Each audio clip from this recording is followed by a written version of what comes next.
Steve. Hi, Chris. Last time you said the trust conversation would change how we think about everything. So let's get into that. How important is trust in brand success? We'll put it this way. In 2024, the Edelman Trust Barometer found that trust is now the third highest purchase decision influencer at 88%, behind quality at 9% and value for money at 91%. So the gap between trust and price is almost negligible. Wow. So trust nearly rivals price. Are brands getting better at earning this, Steve? Well, that's, I think, the problem, because the data says they're not. And to understand that, we need to look at what environment we're pushing content into. So fear of information wars jumped by 6 points in 2024, all linked to content generated. The biggest increase amongst existential society fears. 73% of customers say they feel overwhelmed by the number of crises facing the world. We're trying to communicate in that space.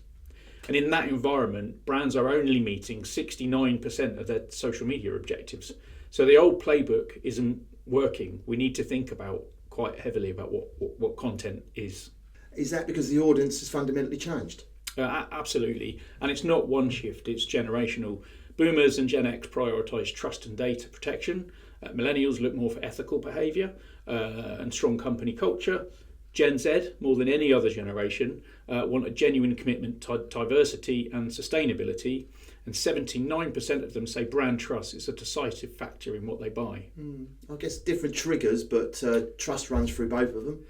Exactly. And here's the stat that should change how every brand thinks about this. Harvard Business Review found that emotionally connected customers are more than twice as valuable as highly satisfied customers. Not just satisfied, highly satisfied. Emotional connection still doubles the value. Twice as valuable. Interesting. We talked last time about brands are investing less in emotional work. Right, and that's created what Edelman calls the collapse of the purchase funnel. People don't follow a neat path from awareness to purchase anymore. They make decisions based on trust, emotion, and whether a brand feels like it generally understands them as a human being. So, what would you say the key takeaways are? Stop measuring what people do and start understanding how they feel. That's the shift the extraordinary brand framework's built around. It and draws on research to support that. It measures not just what your brand does, but what it means to people, including the conscious responsibility piece we introduced in session 1, which is the new pillar 12, brand exospection.